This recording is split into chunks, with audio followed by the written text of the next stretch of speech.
Let's talk about India's tech scene. It's absolutely booming, right? But here's a really critical question that's bubbling just under the surface. Does India actually control its own technology? Or is it, maybe without realizing it, becoming a kind of digital colony? We're going to break it all down. So let's start with something you might be holding in your hand right now, your phone. You flip it over, you see that Made in India label, and you feel, a sense of pride. But what if I told you that label is only telling you half the story? What if it doesn't mean what we all think it means? And this quote right here gets to the very heart of the problem. It's from Ajay Chowdhury, a co-founder of HCL, basically one of the godfathers of Indian hardware. And he calls it screwdriver technology. It's a brilliant term, isn't it? It means most of what we call manufacturing is really just assembly. We're importing all the important bits and just putting them together. The brainwork, the design, the intellectual property, the really valuable stuff, that's all happening somewhere else. Now, this isn't just about economics or national pride. This deep dependence on foreign tech creates a massive and often totally invisible threat to national security. Let me tell you a story that is genuinely chilling. So, picture this. A few years back, the Indian government decides to upgrade.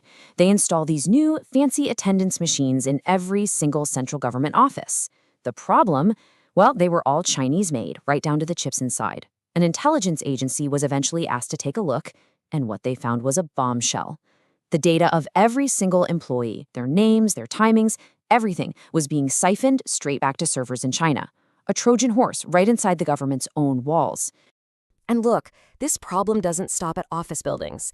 Think about the CCTV cameras you see on pretty much every street corner. The vast majority of those also run on Chinese chips. That effectively gives a foreign power a surveillance network with eyes on the ground right across the country. The implications of that, well, they're staggering. So the big question is, how did we get here, right?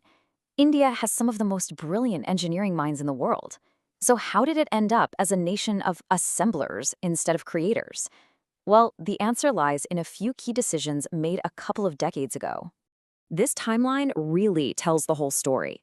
Believe it or not, back in the 70s, companies like HCL were actually designing and building their own computers in India. Things were looking up. But then, in 1999, India signed a major agreement with the World Trade Organization to open up its markets. By 2005, that agreement was in full swing, and here's the crucial part. It was done without really consulting the local industry. Well, the floodgates opened. Cheap imports poured in. Local hardware companies just couldn't compete. And by about 2012, that promising domestic industry was, well, it was basically gone. So this really lays out the two different paths, doesn't it? On one side, you have assemble in India. That's the screwdriver technology we've been talking about. It's low-value work. On the other side, the dream is design and make in India. That's where you create your own intellectual property, you add huge value to the economy. That's how you become a real product nation. Okay, so we've laid out the problem in pretty stark terms. Now, let's talk about the solution. How does India actually turn this ship around? Well, the conversation is finally shifting towards a real, concrete vision for the future. And that vision has a name: becoming a product nation. So what does that really mean? It's a huge shift. It's about moving beyond being a country of call centers and assembly lines. It's about being a country that takes an idea from a sketch on a napkin, designs it, develops it, and manufactures it. You own the whole process from start to finish.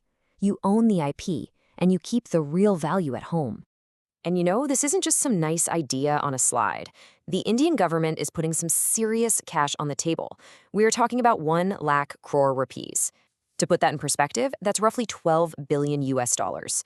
And get this, it's a 50-year interest-free loan fund, all aimed at kickstarting research and development. This fund is designed to be a total game changer. For the first time on this kind of scale, it'll pump money directly into private sector R&D. The goal is to soak up all the amazing talent from the recent tech layoffs, create a real strategy to bring skilled Indians home from places like Silicon Valley, and just supercharge development in critical areas like drones, EVs, and of course, the big one, semiconductors. So, you've got the vision, you've got the money, but what's the actual plan? How do you make it happen? Well, experts are laying out a pretty clear multi-step roadmap to get there. It's really a 4-point plan. First, demand aggregation. Simple, but powerful. The government is a huge buyer of tech, so you bundle all that buying power and guarantee a big chunk of it to Indian companies. That helps them scale. Second, strategic protectionism. This one is clever. As soon as you have a homegrown chip that's ready, you smartly block the import of its foreign rival. You create a protected market for your own guys to grow. Third, fixed startup funding.